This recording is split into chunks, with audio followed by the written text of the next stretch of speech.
સાવરકુંડલામાં દિવાળીના દિવસે ઇંગોરિયા અને કોકડાની લડાઈ જામે છે।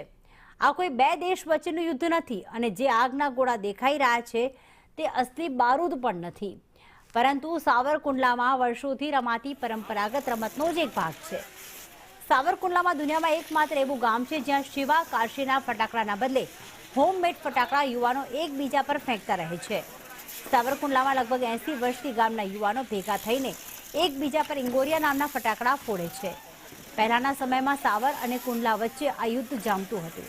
હવે શહેરના મુખ્ય 3 ચોકમાં રમત રમાતી રહે છે। આ રમત જોવા માટે અમદાવાદ, મુંબઈ, કલકત્તા, રાજકોટ જેવા મોટા સિટીમાંથી લોકો આવતા હોય છે।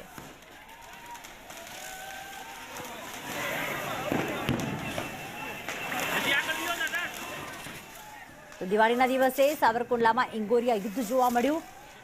જે સાવર અને કુંડલા અલગ અલગ હતું તે સમયની આ પરંપરા છે, જે આજે પણ આ પરંપરા યથાવત રાખવામાં આવી છે। સાવરકુંડલાના અલગ અલગ 3 વિસ્તાર કે જ્યાં એકબીજા પર લોકો ફટાકડા ફોડી રહ્યા છે। હવે આખી જે વસ્તુ એ છે, એમાં આકર્ષણનું કેન્દ્ર એ છે કે આ હોમમેડ ફટાકડા છે, એટલે કે લોકો દ્વારા તૈયાર થયેલા ફટાકડા લોકો પર ફેંકવામાં આવે છે। દિવાળીના દિવસે ઇંગોરિયાની લડાઈ જોવા મળી હતી। લોકો એકબીજાની સામે ફટાકડા ફોડતા નજરે પણ પડ્યા હતા। આતશબાજી જોવા મળી હતી। સુંદર દ્રશ્યો સાવરકુંડલાના જોવા મળ્યા હતા કે જ્યાં ઇંગોરિયા યુદ્ધ ખેલાયું।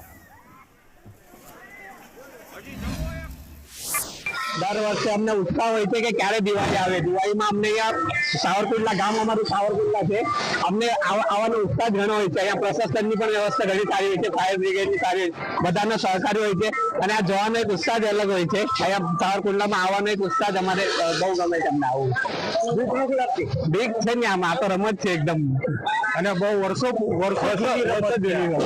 આજે જે દિવાળીની નાઈટ રાતે જે ઇંગોરિયા રમવાની જે પરંપરા છે 70 વર્ષથી ચાલી આવે છે ને અહીંયા પેલા અમે 10 વર્ષ હવે કોકડા થી ચાલુ કર્યું છે, ઇંગોરિયા થી રમવાનું બંધ થઈ ગયું છે ને આ અત્યારે જે રમત રમાય છે એનાથી કોઈ બી જાનહાની કોઈને થતી નથી, થઈ નથી ને આ અમારી પરંપરામાં બહુ બધા બહાર ગામથી ને જોવા આવે છે, જેમ કે રાજકોટ છે, અમદાવાદ છે, મુંબઈ છે, દિલ્હી છે, ત્યાંથી કલકત્તાથી પણ જોવા આવે છે।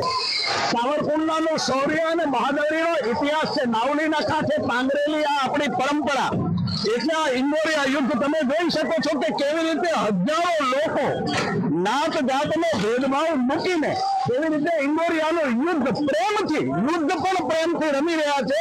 હું માનું છું કે નાત જાત એની વચ્ચે કોઈ પણ પ્રકારના વૈમનસ્ય ભાવની પણ પ્રેમના ભાવથી જે રીતે દિવાળીની ઉજવણી કરી રહ્યા છે, હું માનું છું કે ભારતમાં નહીં દુનિયાની અંદર એવો નમૂનો કોઈને જોતો હોય તો સાવરકુંડલાની અંદર મળે છે।